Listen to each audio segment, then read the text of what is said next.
It's true. I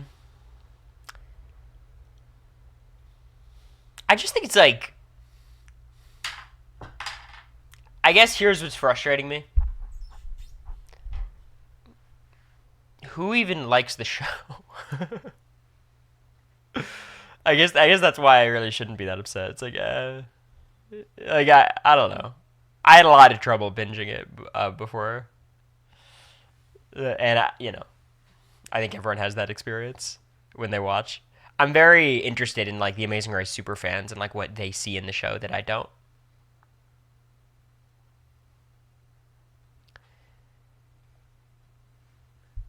It's a fun show to watch. I'm not even like being annoying. Like I'm just curious like what you enjoy about it.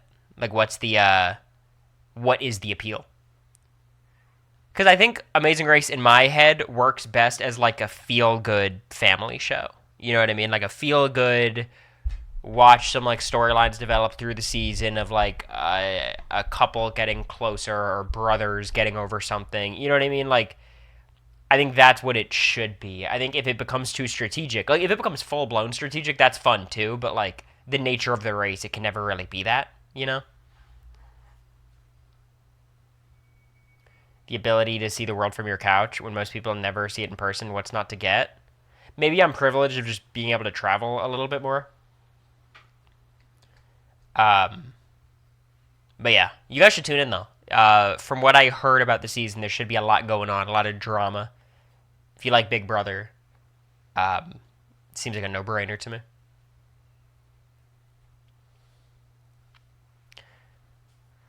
I see people fight with each other. I hopefully they lean into that for the Big Brother season. You think they would because that's like the whole appeal of bringing Big Brother people on is like that dynamic. But I think it is the kind of show where they like want to stray away from that sometimes. You know. Thank you, Lexi, for the 20 months. Anita for the 19. C. Beth for the 22. Cowboy for the 4 months. And Jim Pierre for the 21. Thank you all. The places they go, the cultures they learn about, it's amazing. If you get some drama from it, it's a bonus. To each their own. You know, I don't. I think it's a well produced show. I don't have any. Here's, I guess, my one thing with it is like 90 minutes is crazy. I think it should be a 60-minute block. I think Big Brother could be 90 minutes, but I don't think it should be. I think Survivor 90 minutes kind of makes sense with 3 tribes. But I think in general, like, I think the 90-minute episodes might have been a mistake. I think like I wish it was like Game of Thrones where the directors, producers just had as much time as they wanted for every episode. And I understand that's impractical because scheduling. But like Survivor, sometimes 90-minute episodes feels brutal. And other times it's like, thank God.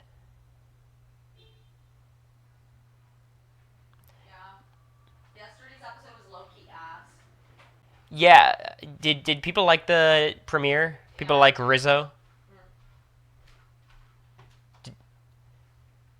It was Nicole who went home, right?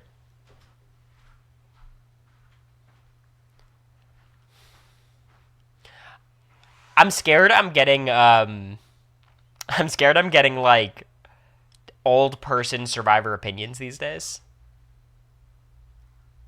Where it's like survivor casting does feel too one note. I think the idea of like, oh my god, too many super fans, too many underdogs, too many losers, too many nerds, that's stupid. But I do think like there needs to be a little bit more diversity in terms of like the vibes of the people they cast. You know? And I know I understand that's like hard to pin down. It's like, what the fuck do you mean, Corey? But I do think there's like one all encapsulating vibe that Survivor has now that I think just makes it very samey to watch. America had a good comment yesterday where she's like, damn, every season's the fucking same.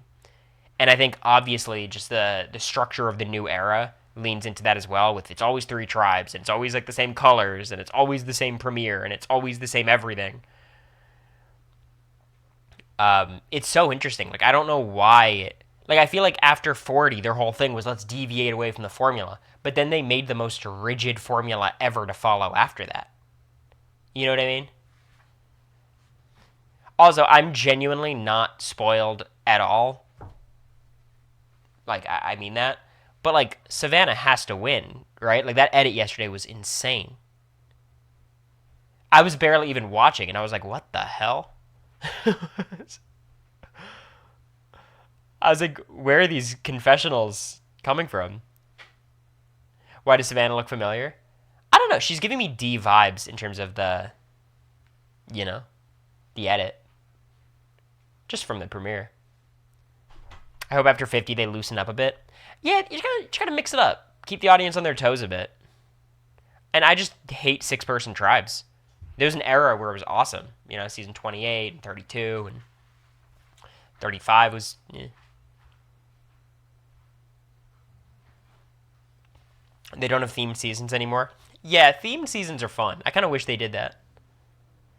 I don't know why in the new era they landed on the... It has to be 47, 48, 49, the numbers. It's just kind of lame. All right, let's talk Big Brother, because I'm actually very fascinated by this Final Four. I'm very fascinated by, frankly, all three of the Final Three players. And, you know, we don't know. Ava's theoretically blowing up the house right now. I don't know if she truly understands how this works. You know what I mean?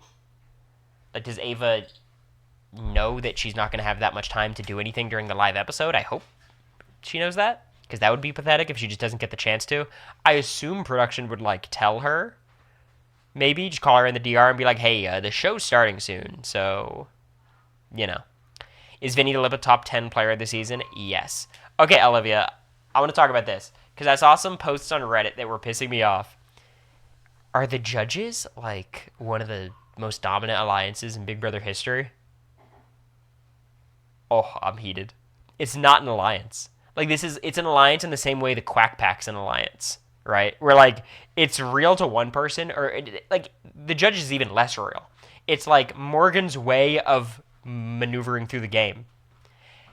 Which leads me to Morgan, who I think is one of the most interesting players in recent seasons to discuss, because, like, how good is Morgan?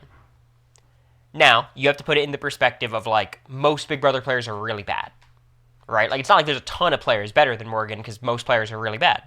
That's the nature of 24-hour live feeds, the nature of casting, all that.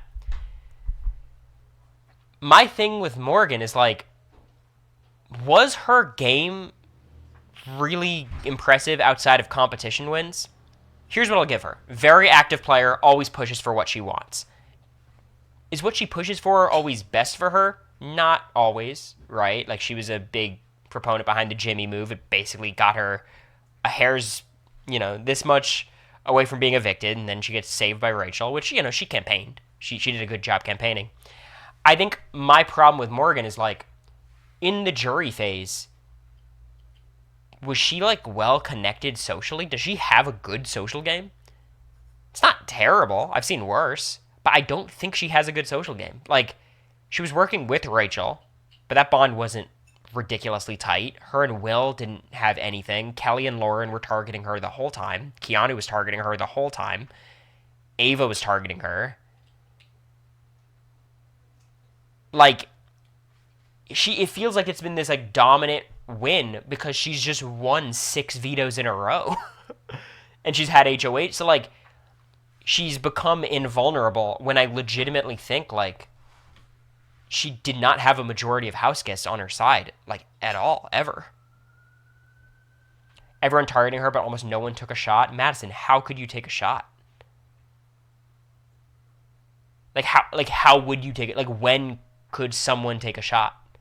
Lauren did, and then she won the veto. Yeah, like, it's impossible. Like, okay, final 9, Rachel just gets booted out of the game. That's very good for Morgan. That was huge for Morgan, frankly. At the final 8, who's HOH?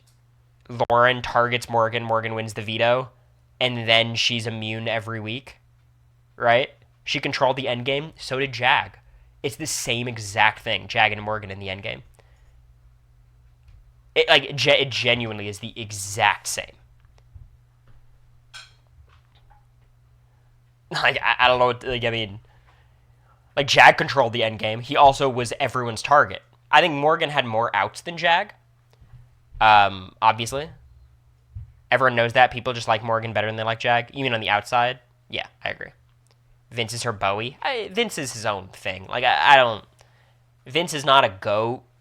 You know, he's not a good player. He's just this weird, like, kind of super active, self-interested, but, like, not at all. He's a weird one. He'd be a really interesting, like, case study for a Big Brother player. Like, I can't make much sense of what he's doing. Ashley goes over Will for sure without Morgan. I mean, you know, like, when the numbers get this small, every vote matters, right? You can give her credit for that. I don't mind. I think Rachel leaving, which basically gave Vince's side a massive amount of power, helped her. It helped a lot because Rachel was one of the only counteracting forces in the game. But also, it didn't matter at all because Morgan still comps out. Like, no matter, like, however you want to change the strategy of the season or the twists, Morgan wins 7 vetoes. I think she's just won number 6, number 5. What was that? She voted right every single time. That means nothing to me. It's better than voting wrong.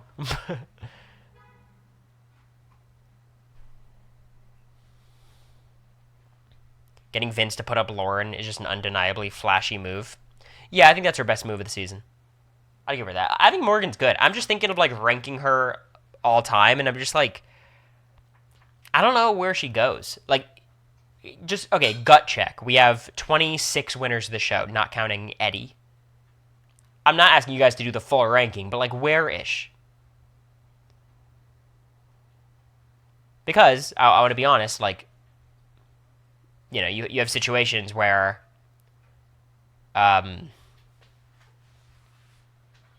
don't remember, like, all these old players' flaws in the way I know Morgan's flaws, right? 15th? I think, like, 15th is right. 15th, 16th? When you say upper middle, what do you mean? 13. I would say, like, half is 13. Yeah. Okay, I guess, like, 13, 12. I cannot get there. Bottom third. I think she's, like, the top of the bottom third. If she wins, she's top 10. I think that's crazy. I just think it's like she was so close to being evicted straight up, which, you know, all the other players like that are much lower. And she's a comp beast. Like, that is what she is. She's like a comp beast who plays really actively, but very flawed, right? Like, and here's the thing, like, it's almost unfair to Morgan because I would just give her more credit if she didn't win all these comps. Which is, like, obviously it was good for her to win the comps. Like, it would have been super stupid of her not to. So, like, I feel like I'm holding it against her, even though that's not fair. But, like, how am I supposed to evaluate any player when they're just immune from the final 8? Okay, I know you said you didn't want to get into an actual number, but I'm looking at the list of winners, and I can see, like, 11. I mean, June is much better. So, I did Will, I think Lisa, June. You're giving Lisa is better than Morgan? I thought Lisa was I think good.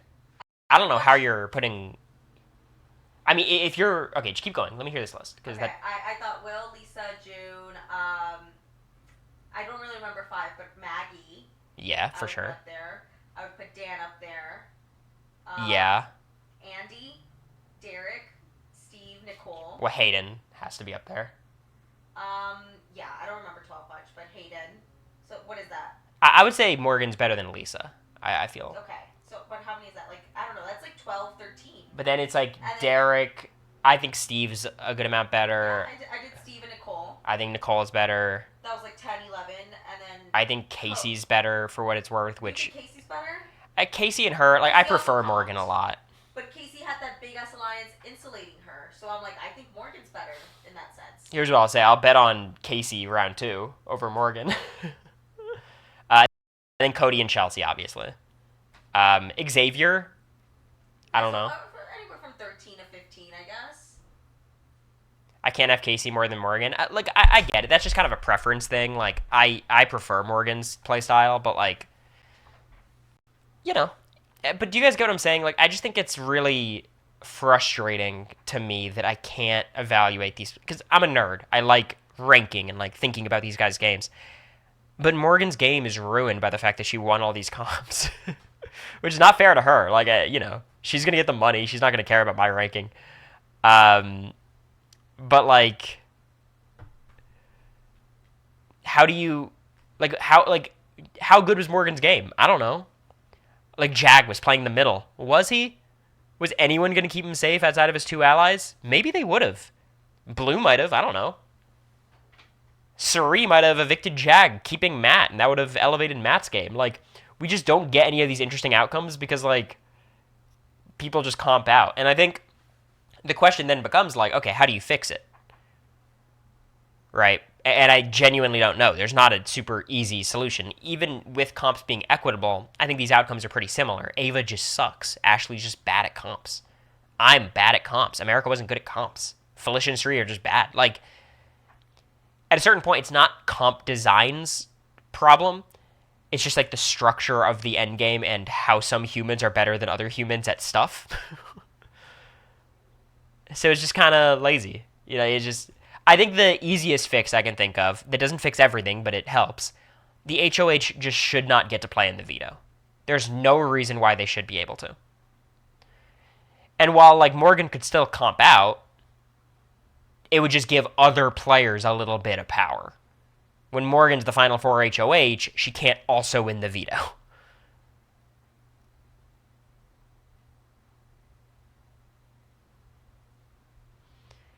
How long do we think Rachel stays in there without a terrible twist? I think she probably gets 8th or 7th. Like, ultimately, it would be when does Morgan want to target her? When does Morgan and Vince turn on her? I think Lauren's HOH is very dangerous for Rachel. But that's another part about Morgan's game that's just kind of unfortunate, where just like Rachel just got flung out and she was the best player of the season. And here's what I'll say, and this is maybe where I think I don't want people to think I'm a Morgan hater. Like I think Morgan's pretty good. You know, if I'm ranking players this season, I'm going to do that. I'm excited for that stream. I always enjoy it. Ranking everyone from the season. I think Morgan is going to be number 1 over Rachel. And the reason is competitions just matter. Like Rachel wasn't good at comps and Morgan was great. And it just matters a lot. Where's Morgan ranked compared to Taylor? I think Morgan has a stronger game than Taylor. She just had more agency, but like even that was competitions. Like, and here's why I empathize a lot with the players. I think people underrate how much aura you gain from winning competitions in the house. Like, I left Big Brother thinking Jag was a really good player.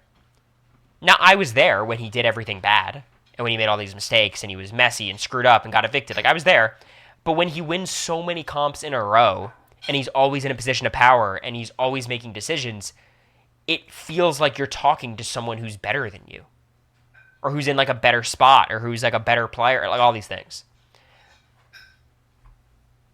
So, like, I understand why people are, like, putting Morgan to such high esteem. Like, she's just been in no danger. She hasn't had to play scrappy. She's just hanging out. But it's just because of the comps. Like, it really is. So I think for me, I think Morgan is a better player than Rachel just because of competitions. I think Rachel played a better Big Brother game socially, strategically, but, like, it's just silly to pretend, like, that matters as much nowadays, right? But again, what's super obvious to me is HOH can't play in veto. I think that's the easiest fix immediately that they can make. The other thing is just, like, more luck-based competitions, but I do understand, like, that is kind of silly. I think we all say, like, we want all crapshoots, all HOHs, but, like, that would look stupid. You know what I mean? She would have been safe at the final 7 and 5 with Vince's HOH. Well, no, that's the thing. Like, this is how the endgame has worked the past 3 seasons. On Big Brother 25, Jag and Bowie and Matt won every HOH from the final 9 to the end. Really, Jag and Bowie won 6 of the last 7 HOHs.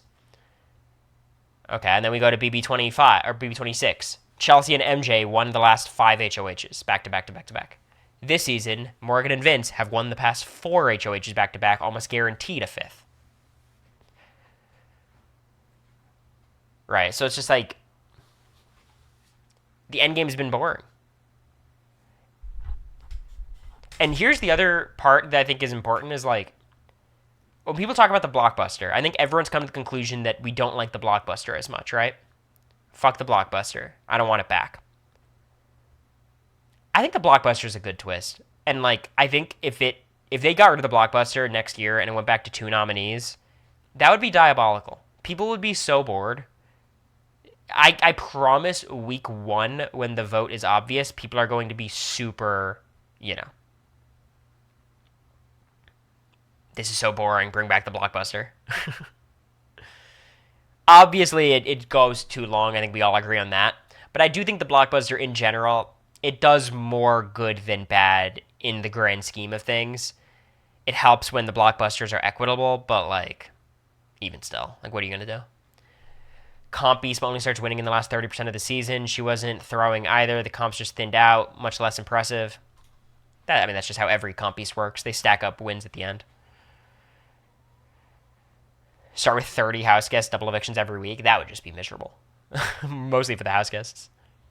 Do you think the blockbuster takes away blindsides? I think it creates blindsides. Is the whole point of it. Because you have to play nice with everybody. You can't tell someone you're voting them out. Because they might win the blockbuster and stay. So you have to kind of lie to everyone. And then blindside them because you don't have enough time to tell them. It's not Big Brother. Yeah, I get that. Look, I understand the purist side of things. It's just like, you guys think they're getting rid of the blockbuster. Yeah, and straight up, I think Morgan had good competition. I do believe, like, there's some people who are just better competitors than Morgan from recent seasons. But I think Morgan and MJ are very comparable. You know what I mean? But Morgan's a comp beast. Like, come on. She won 5 years in a row. I think people underrate Jag as a comp beast because they didn't compete against him. Like, I don't think you guys understand his Big Brother Comics time makes no fucking sense. Beat Morgan by 5 minutes. Like, that alone is the most ridiculous thing of all time. Cody's hosting the roundtable. I guess they didn't want Taylor to have, like, triple duty. But Chelsea would have been a good pick. Cody's a weird one. They love Cody. They always bring him back for stuff, but BB25 Comics was easier. I looked at the comics. No, it wasn't. No, it wasn't. It's the same comp every time, guys. And, like, unless the only difference is, like, how easy it is to spot the differences, but those are pretty easy. Like,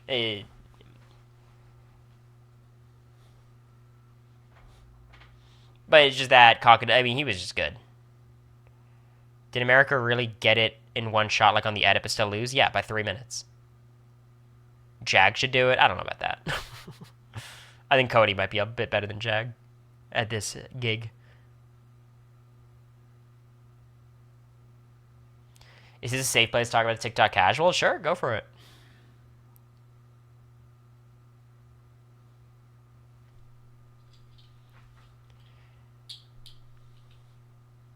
Go for it. Let's look at the Reddit. There were some interesting posts here. Let me share my screen. I think everything's good. So it's like, just normal stuff. This is the thing about the judges that pissed me off. Big Brother Canada 12 is nominated for Best Non-Scripted Entertainment. Actually was a good season for having no feeds. This got to be the worst post in Reddit history, right? This has to be genuinely the worst post I've ever seen. Jury live feeds. Come on, give us a break. Press teasers were just a lie. Yeah. Do people even want, like, the theme to play more of a role? Or are people just complaining to complain? Does anyone actually care? Izzy suggested it on an episode recap. I think Izzy is one of a kind. She's a sicko, and I mean that in the best way. Like, I don't think the live feeds affected her one bit in the house. You know what I mean? She was just hanging out. She didn't care about the cameras being on. She was living her exact same life, saying the exact same shit. Like, for everyone else. And also, I think, when you're there for an extra 30-something days, but I still think Izzy would have been fine. Leaving day 100, she wouldn't have minded. But the jury live feeds would be genuinely terrible. There'd be nothing to watch, and it would just be so harsh on the house guests. It turned from hotel theme to mastermind theme. Well, it was murder mystery was the whole idea. Jury should be able to watch the live feeds. I think that's... What's the reason why they... No, I don't think you can do that. I mean, I think the whole point is, like, players lose the ability to be able to, like, frame their game any kind of way. Also, that'd be annoying because, like, jurors would feel like they have homework. I'm imagining, like, we'd feel like we have to watch the feeds. Oh, I'd hate that. Are y'all going live on Patreon later? Yeah, we'll upload something on Patreon today. I'm not sure if we're to go live after the episode because the episode's so long and it's late and I have school in the morning. But we'll post something on the Patreon tonight. I'm gonna be live for a bit. I don't think I'll be live for the whole episode, but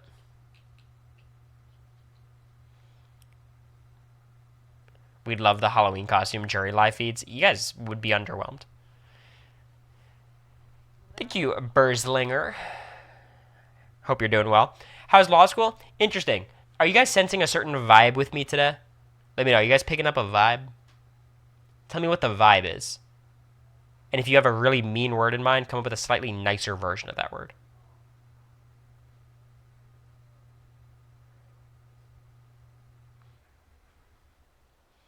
Irritated. See, that's a mean word.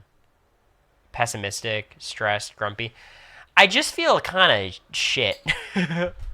Academic suspension. I wish. I just feel kind of empty and hollow and bad. Yeah. It's not that bad. Like, it's fine. Do you guys just ever get the feeling of, like, get back from school, work, law school, whatever it is, and then you're like, all right, now what? Like, I feel like when I get back, I want to do nothing. And then the idea of doing something makes me miserable because I'm tired and I don't want to do anything. But then doing nothing doesn't make you feel much better. I think I'm describing depression. The way I'm saying it out loud. It's just kind of like, huh. Is America living while you are dying? Well, I feel like, America is very accommodating and, like, whatever I want to do, she's down. It's just, like, I feel bad, like, I get back and she's like, all right, here we are. And I'm just literally, like, Drosselmeyer in the Nutcracker. I'm like, it's adulting? Yeah, I guess. I don't know. I think I'm just in a bit of a rut more than anything else.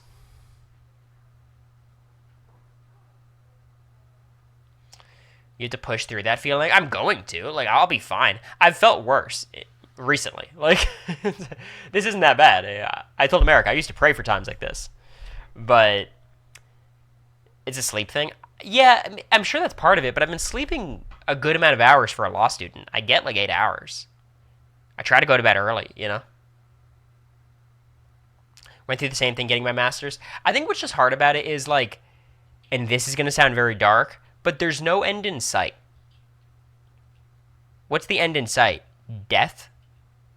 And, like, I mean, like, when I'm old? Like, because it's like, all right, law school's 3 years. So if that's the end in sight, that's pretty brutal. And I think something that's a little bit tough about Northeastern is, because that sounded darker than I meant to say, you know what I mean? Like, it never ends, right? And I think the part that bums me out about, like, Northeastern specifically is you don't get summers off. You know what I mean? So Northeastern is unique in the sense of you get classes and then you have co-ops. Co-ops is like you go to an internship, you go work a job for the duration of a semester. So this spring I've got classes. The summer I might, or like the next fall I might just go and work somewhere at whatever hours, and it'll be very different. I have no classes, no studying, nothing like that. The trade-off is you don't get summers. So, like in the summer, you're either doing classes or on co-op. Next fall, you're doing classes or co-op, and then it keeps just going until you graduate. So there's really no, break ever, which I understand. That's how being an adult works. You don't get a break from your job if you want to get paid. Like, I think you're coming off a little bit condescending, Indo, to be honest. Like, I think we all understand that, like, a 9 to 5 working year round, like, that is what life in the U.S. is. I do also think it's reasonable to be miserable and dislike that.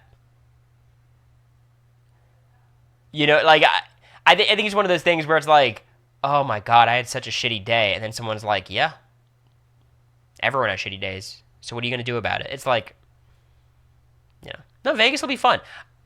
I feel okay. Like it's not that bad. It's just like it is a weird feeling of just I feel kind of hollow and empty and you know. Weirdly enough, I think when Big Brother ends, it'll maybe even be worse because like at least Big Brother there's something there, you know, something interesting happening. I'll keep quiet. No, it's fine. But I hope you understand what I'm saying. I'm not trying to be you know, rude. Not you coming on stream using it as a therapy session. Well, it's less that, and it's more like I was telling America, I was excited to stream today because you gotta fake it and force it and be a little bit happier and jokey and whatever. And often that like you fake it till you make it. Like you trick yourself, you're smiling, you're laughing, the dopamine hits. Like it does work. But then I was just like looking at myself. I'm like looking at the Streamlabs right now, and I'm like, yeah, I look kind of miserable. So I guess I'm just explaining that. What are you watching after Dexter? The originals. That'll be good. Something to look forward to, actually. For political reasons, kind of demoralizing.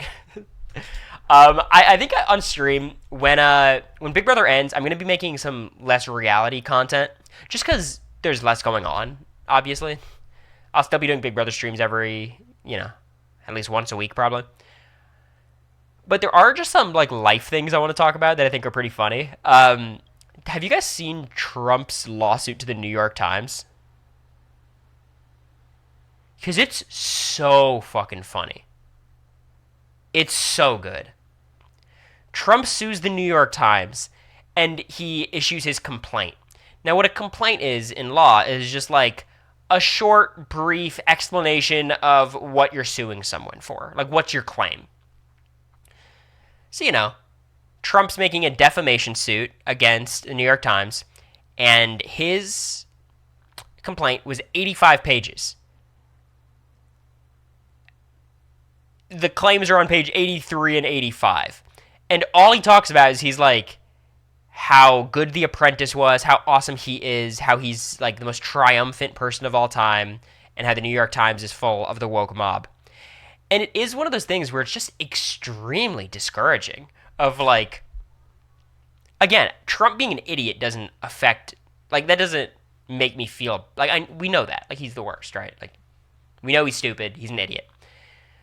But I'm feeling like, as I did during the election, where it's like, damn, how the fuck do people vote for him and like not even go to sleep at night? Like, bad people are bad, like that's fine. But like, how do you reason to yourself that you're voting for him?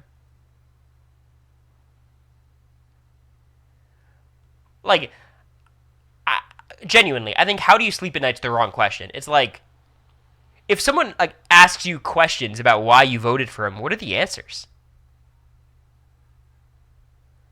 Uneducated and misinformed. Yeah, it's look. I think this is like an ivory tower position of privilege blind spot I have clearly,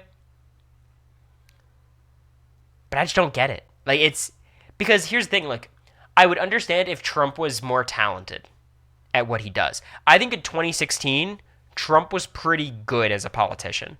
Not in terms of like making the world a better place. He made it a much worse place. But in terms of like playing towards his base and being super inflammatory and being a populist and things like that. But he's just like such a loser now. He's just lame. You know, like, he's just dumb. And he's like genuinely a child in how he acts. And then you have the other side of it, which is the Democratic Party, where it's like, y'all went with Biden. That was the play? And then Biden literally couldn't make a speech and you pivoted to Kamala Harris? Like, talk about just throwing in the fucking towel.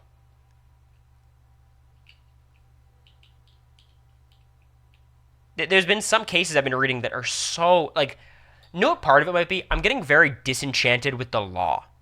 And I think this is an experience that all lawyers go through, because obviously I've always understood that, like, the law is not a Like, it's not morally neutral. Like, it's made by people, it's enforced by people, it's argued by people, right? So, like, racist people will make racist law. Treating the law as an objective standard is stupid. But when I'm reading some of these cases, I'm like, these people are fucking insane. There was this case, Ashcroft versus Iqbal. Very simple case. It was post 9/11. This guy, Iqbal, was arrested, detained. He was Pakistani. So there's no even theoretical links to Al Qaeda. Like, you know, just being profiled. He's arrested, put in this detention center. Not arrested. He's put in a detention center, questioned, terrible conditions, stuff like that, right? And then he sues and is like, this is fucked up. You were basically just targeting me and tens of thousands of other people because of the color of our skin and, you know, theoretically our religion, even though some people aren't even Muslim, whatever. And then the court's answer to that, and this is like, we were kind of taught this is like correct. The court's answer is like, well, we're not persecuting you because you're an Arab Muslim. We're persecuting you because 9/11 was done by Arab Muslims and you're also Arab Muslims, which, you know, it's not because of your race and religion. It's just because the people who did this happen to be that. So, like, it makes... And I'm just sitting there and, like, I raised my hand and I was like, did you just tell me that these people are not being profiled? They're just fitting of a profile. Is that the understanding I'm supposed to accept? Just to be clear, this is what I'm learning. I got very annoyed. Some kids came up to me after class and were like, yeah, you're right. This pissed me off too. And I was like, all right, I appreciate that. But damn, I was annoyed. The issue is such a small issue in the grand scheme of things. It affects like 0.01% of the country. What issue are you talking about, McLean? I'll never understand racist people at all.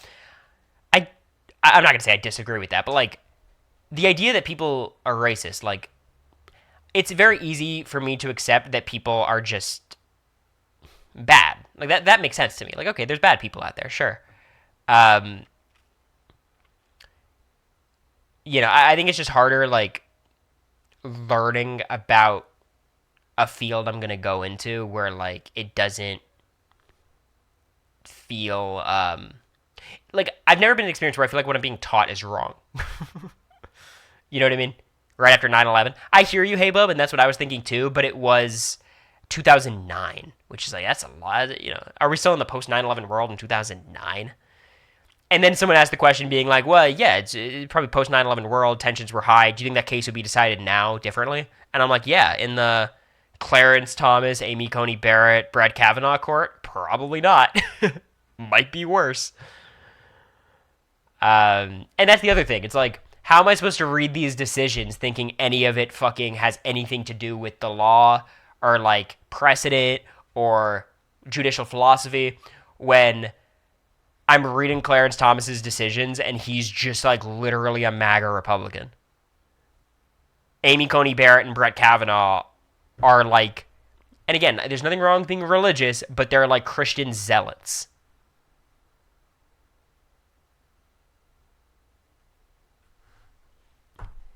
It's like where you could make any legal argument to justify anything.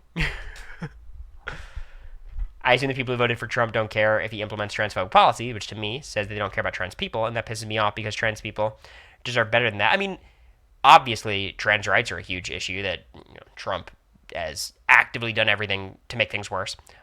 Another one is immigration, where, like, literally they're using immigration hearings as traps for undocumented immigrants.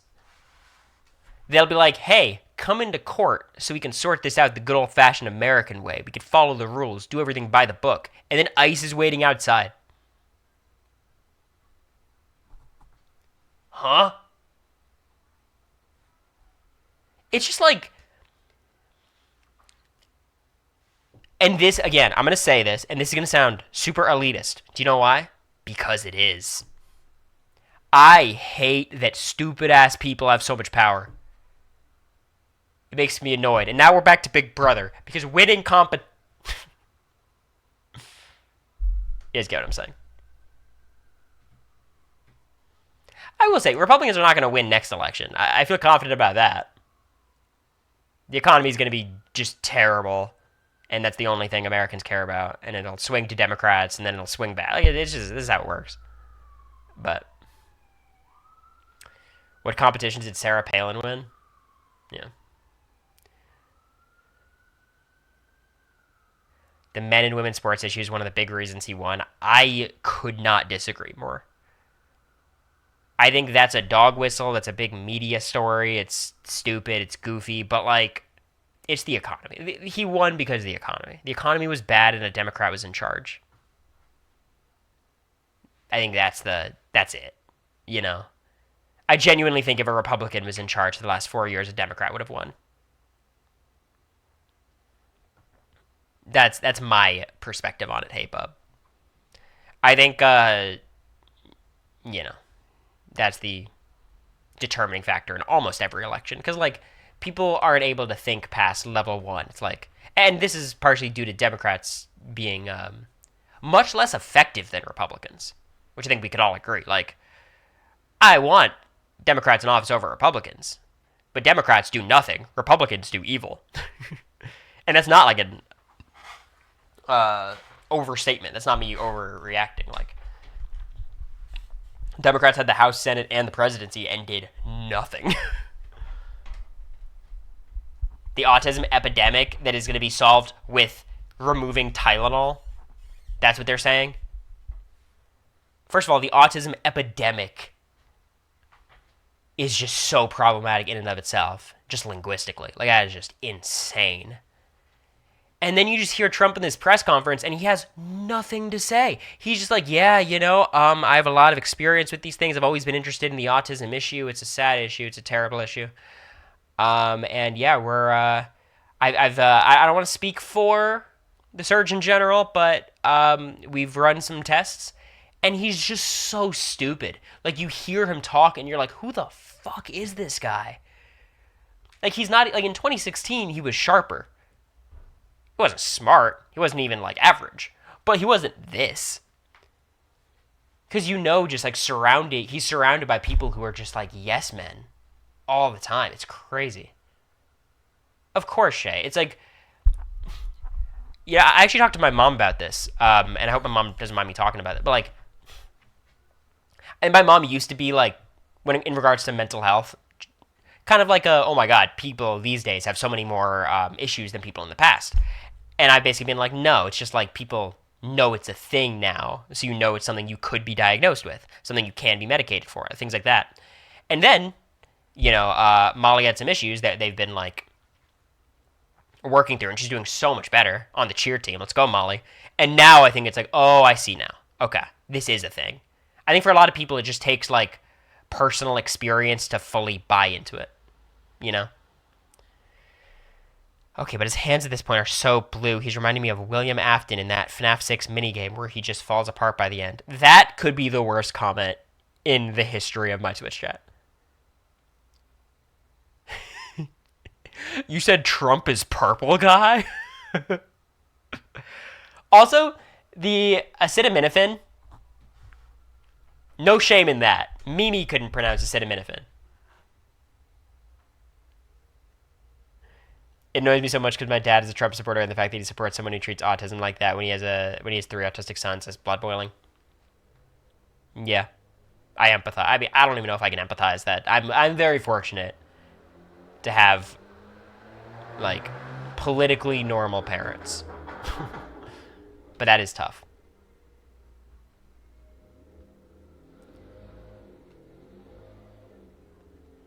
Yeah, there's been, like, one study in Finland that was disproven. Yeah, Mimi is very smart, too. I'm also not, like, I'm not going to watch the episode doesn't matter until, like, the last 30 minutes, right? I'll be live for another 20, 30 minutes, and then I'll film something with America for the Patreon. It'll be Big Brother related. I'm not sure what we're going to do yet, but we'll figure something out. Did you guys enjoy Big Brother Canada? Because we enjoyed it a lot. I will say, those first 2 episodes, there was, like, nothing to show us. Like, they didn't show us any strategy, but the little bit of drama was so fun. Ika's hilarious. I forgot how much I like Cassandra. Like, it's just great. The most diabolical twist of all time, though. Karen's the goat. No spoilers in here because America is also in the other room. Probably listening. Isn't your birthday on Monday? It is. I know 2 people who have the same birthday as me. America, we might have plans this weekend with a friend of mine from law school as my birthday. Do you think when BB ends, you guys might start up the podcast again? I don't ever want to like just loosely commit to something. Here's what I'll say is we're going to start promoting the Patreon a lot more because we need to. And the schedule just needs to be more consistent. It's basically my fault. Like, I hope you got, like, I've just been in a rut and it's kind of manifested in the page. Like, you know, I don't want to say it's all me, but like, so I just don't want to commit to anything. But I do think we have to get the uploads just to be consistent on a weekly basis. That's pretty crazy that it's not, and that's my bad.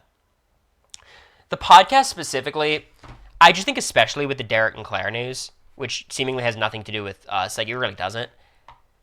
I just hate being a public couple in that way.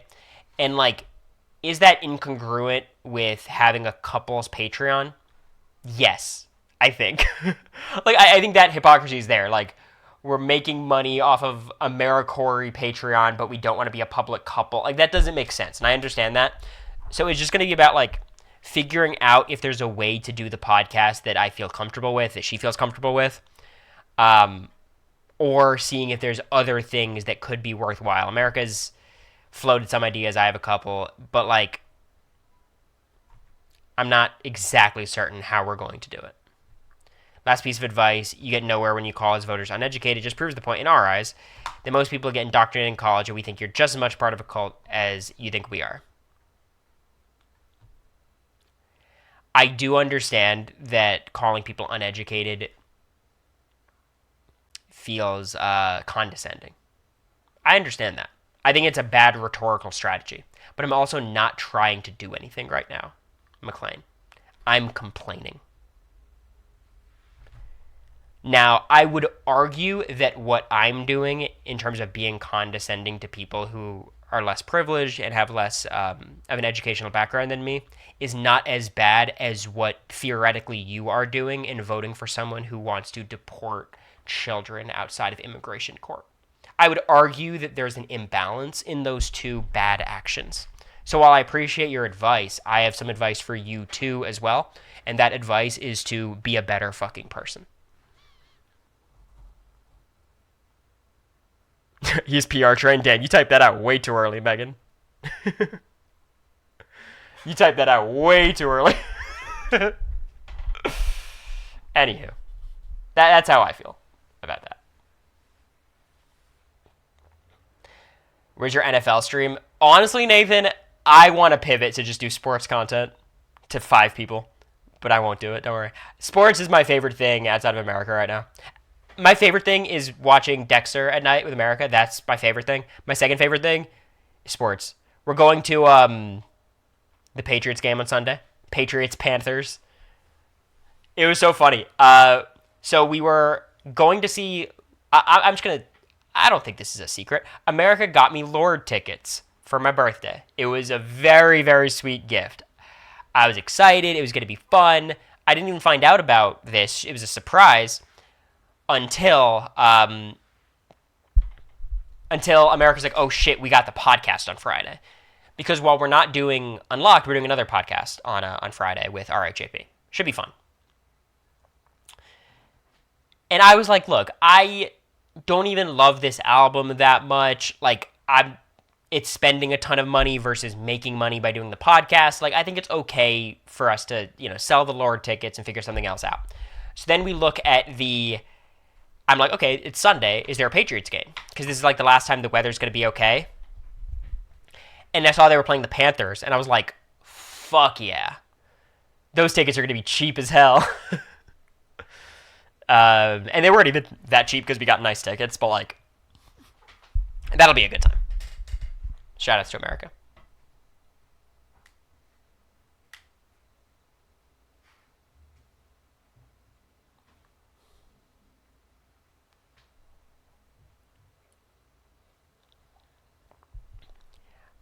McLean, like, look, feel free to say your political affiliation in the chat if you want. If you don't want, like, it doesn't matter to me, but, like, you can't expect to make the comments you're making and not expect assumptions.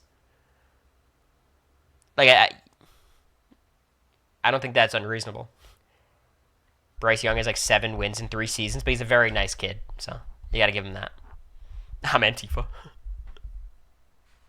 Drop the voter registration. And look, don't, like, dogpile on this person, chat. It doesn't matter. Like, there's bigger issues, but, you know. I don't think I came to an inappropriate conclusion.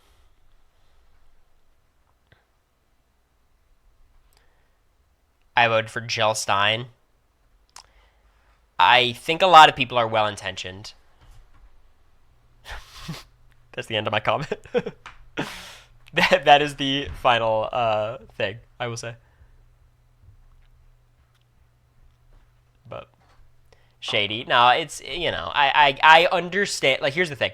I genuinely understand saying I refuse to vote for Joe Biden or Kamala Harris because of a myriad of issues. I think the most popular one is because of, you know, their actions in Palestine, their actions towards Palestine. Like, I understand not being able to vote for someone who's doing that. I get it. I'm just more of a pragmatic person where it's like my vote of protest, I feel like, is less important than, like, voting for one of the 2 outcomes that are possible. You know? I was worried about the environment. Here's what I will say. Trump has made other issues so bad that no one even cares about the environment anymore.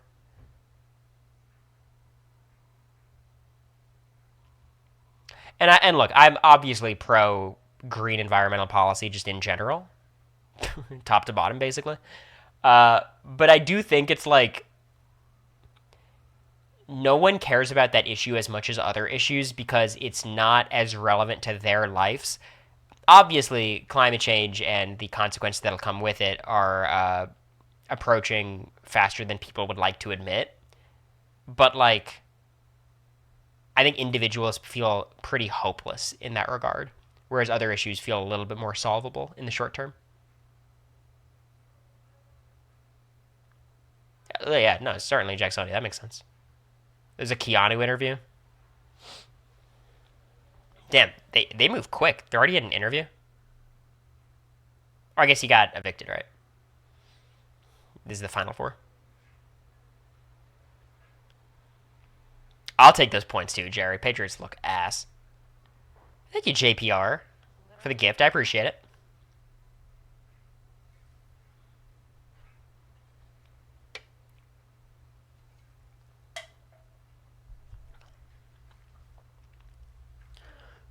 Any final Big Brother thoughts before I get offline? A weird stream. This is an odd one. Do you believe in Bryce Young as a starter? Absolutely not. I think he's one of the worst quarterbacks in the league. He's had, like, some okay stretches, but he's terrible. He's way too small. I like my quarterbacks large, big, hunky men. Or Kyler Murray. Yeah, I got to do a digital daily tonight. I'll knock one out. Do you have hope for next season being better?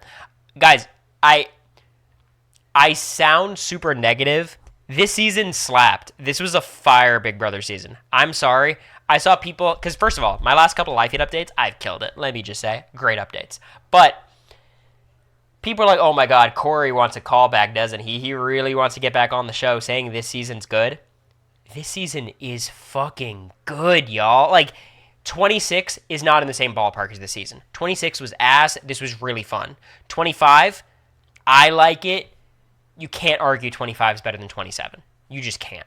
24, I don't think it's close. 23, not close. 22, not close. 21, not close. 20, I think has a really strong argument. I would lean towards BB20 over 27, but it's in that tier. Like, I really think it is, like, a very high tier season. I think what BB20 has over 27 is like, first of all, a more interesting end game, which is crazy because that's Big Brother 20's like criticism. But the strategy in 20 was so much better than 27. Like there was some genuinely strong players doing cool things, and it wasn't just Tyler. Like Brett had some stuff going on. JC had a ton going on. Haley as an underdog was very fun to watch. Like I think 27, they've kept the drama for this post jury phase, which is more than you could usually expect. But the games just died, and BB20 has less like black marks against it, right? Like BB20 just has a boring endgame. BB27 has White Locust and the blockbuster till the final six and all these things. So genuinely, I think this is a top 10 season.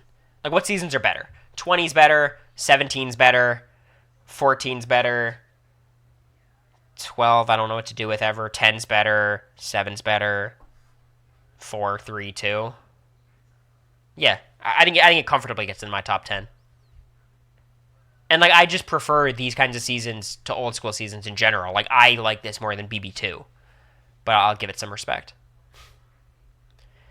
How the Cory Wurtenberger streams looking after BB season ends? They're gonna be tougher. I'll be honest. I don't know what I'm gonna stream, just because like I'm gonna have to prep a lot more for each stream because there's not like Big Brother just happening in the background to talk about.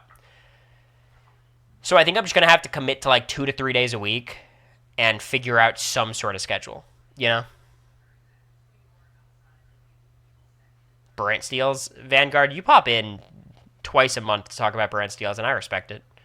NFL Games Reaction, my sole viewer, Nathan. Talk about torts? Absolutely not. I'd rather talk about torts than property, though. Law School streams, Dexter recap streams. I don't know. I think I would, I'd have to figure something out. But I will. You guys know me. I'm pretty good at coming up with concepts. But I'm not going to stop streaming. So, you don't got to worry about that. Maybe it'll be more like rewatches and stuff. Like watching stuff on stream. But I think what's difficult about that sometimes is like people are not caught up. Like if you come into a stream and I'm watching something you haven't watched the previous episodes, viewership just sucks. It has to be something that's so big picture. Or like I don't know, accessible, I think is the word I'm looking for. I also miss the AI generated BB seasons. The AI stuff was fun, but like, first of all, fuck AI, and second, I don't think that could be more fun than it already was. Like, I think that concept has peaked.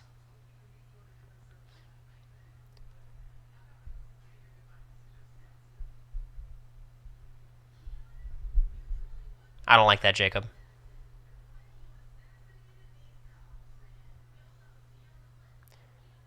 Protect your mental health first. Yeah, I don't want you guys to panic. I'm doing fine. I just feel kind of bleh. It's not that bad. Nothing will ever top the Phoenix Final 2 speech. Yeah. When do you become a Madden streamer? I do play a lot. Maybe I start gaming a bit on stream. I gotta figure out just a way to make people care at all about watching. Because I'm not going to pretend like I stream for the love of the game, really. You know what I mean? Like, I enjoy streaming, but, like, I don't think I would enjoy streaming to no viewers. Which, you could maybe psychoanalyze why, I don't know. But, I hope that makes sense. Also, Secret Lives of Mormon Wives is pretty awesome. I've been watching it in the background. It's pretty good. Back into FIFA Ultimate Team. Oh, boy, Jerry. Poor wallet. Your poor wallet.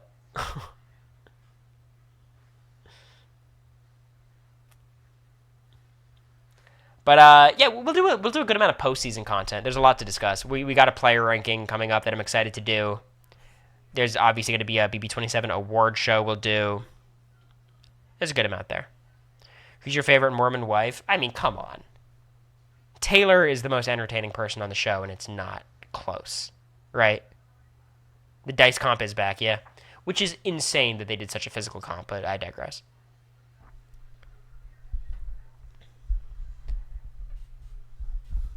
Also, one last thing I want to talk about BB wise is like Vince is fascinating to me. This is gonna sound like a crazy analogy. Guess who Vince reminds me of? It's another reality TV figure, not on a competition show. This is a crazy call. No one's made this comparison in my entire life. Tom Sandoval, no. It's Jen Shaw. He's Jen Shaw. Here's why. Remember that season of Real Housewives of Salt Lake City where Jen Shaw is like posturing the whole time on the show about how she's not doing tax evasion and tax fraud and stuff? And like you could tell she's not just trying to make TV or explain or do things. Context, Jen Shaw gets arrested for tax issues, and then she still has a season going on while this is happening, the arrest and like the litigation and stuff. And she's like in confessional talking about how she did nothing wrong, right? And how it was actually this person. And it was very clear she was like setting up a legal defense in the court of public opinion on the show. I think that's what Vince is doing. Where like Vince framing this as Kelsey broke up with me, therefore I was put into this position. I was abandoned when all I did was like some innocuous, innocent flirting. Like it feels like he's literally like posturing on the show for real life, which is weird to watch. It's interesting.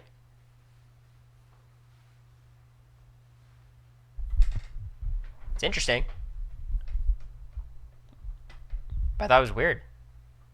I do like Vince's confessionals though. Like I appreciate how genuine might be the wrong word, but he's like incredibly vulnerable, which that's just kind of how he is, but like it's the opposite of Derek Levasseur who goes in there and like lies. You know, he goes in there and is like I actually wanted this to happen when he didn't. Vince goes in there and is like, "Yep, this is really bad for my life outside of the house." And I was like, "That's interesting." Do you think the jury votes Vince over Ashley? Yeah. I think Ashley does win. Sorry, I might have said that backwards. I think Ashley beats Vince. But I think it's close. Like, I think Ashley, and this is just my opinion, I think Ashley is pretty clearly the third best player on the season. I think she is much better than everyone before her and much worse than Rachel and Morgan. But I do think she's overrated. She's getting to that point a little bit. And again, like comps are so much of a factor that she can't really do anything. So it's not really her fault. I just think like it's a lot easier to maneuver through the game when no one respects you. And they don't respect her for like reasons that are pretty out of her control. Like I don't think she definitely hasn't warranted the disdain she has from Vince. But like it kind of reminds me of Cam from last season. She's better as a strategist. Cam's better socially, to be fair.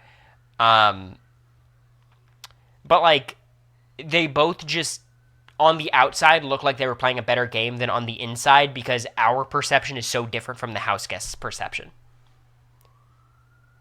Like if Ashley was respected more in the house, her game would be less effective. And we would see that and think less of her because we, you know. Does that duality make sense?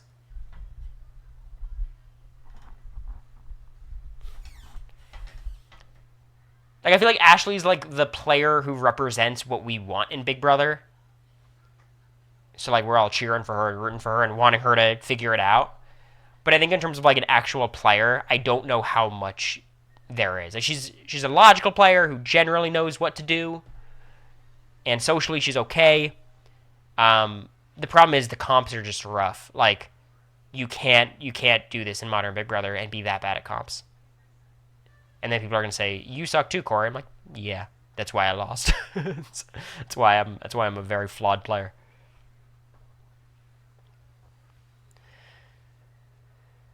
So that's the only thing I want to say about Ashley. Like I think she's good.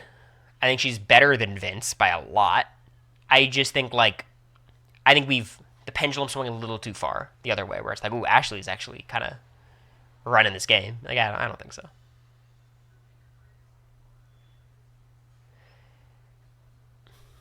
Morgan dominated that comp. I mean, she's good. Does Vince win if he takes Ashley? If Vince no, he can't. I don't think Vince can win. Like, I think if Vince cuts Morgan, he can't win because he loses Morgan. Which, low-key, I think is an argument for a 9-person jury. Because losing one vote is a big problem. If Vince cuts Morgan, I think Morgan votes for Ashley, and then I think Ashley, at the very least, has Kelly Keanu. I think she has Will. Has a good shot at Rachel. Good shot at Ava. Like, I'd be surprised if Vince beat Ashley.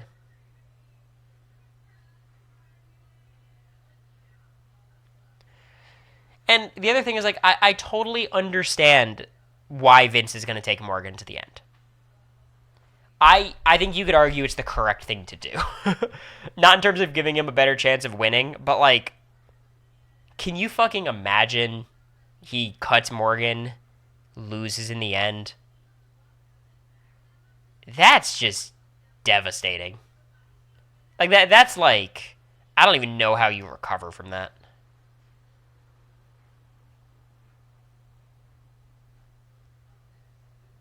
So, like, I get it. He's looking at worst case scenario. I feel like I'm a worst case scenario person there.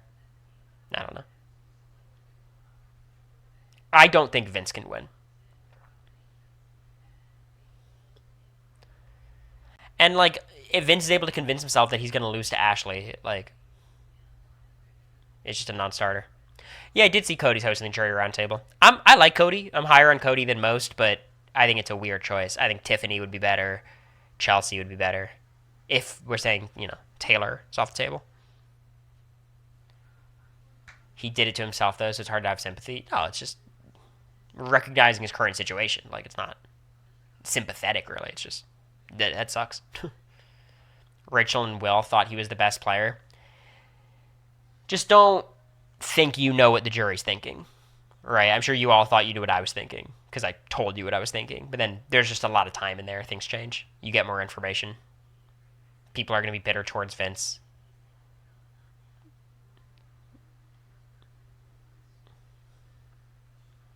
A random person every year. When you say apparently, did they announce that? Or are you just saying that? Are you, like, reading between the lines? Do you think they unmasked the mastermind at the finale? They better. I'd be pissed if it was just, like, some enigmatic mastermind character with no, like, hidden identity. That'd be so lame. Community is notorious for getting jury votes wrong. It's not the community's fault. It's, like, producer's fault, I guess. Sharon said it? Okay. Mastermind's kind of a lackluster villain. Would you guys prefer a twist villain?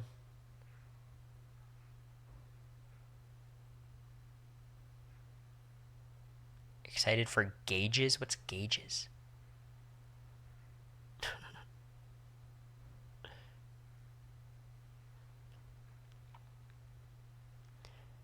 Vince is beating Ashley, promise. I could see it. Like, I mean, the Vince path to beating Ashley is pretty clear. He keeps Morgan's vote.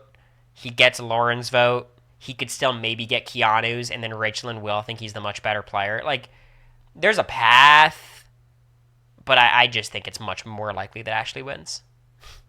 Vegas. All right. Okay, that makes more sense. Yeah, I'm pumped. It's going to be awesome. We're staying at the Venetian. So nice. Was there 0 chance you would have voted for Bowie at the final 2, even if she had revealed her secret profession? Yeah, there's 0 chance. Against Felicia, I would have voted for her, but not against Matterjag. Are you doing Amazing Race as well, or just Big Brother? No, I'm not watching The Amazing Race. I just feel like I kind of know what happened, so it's kind of...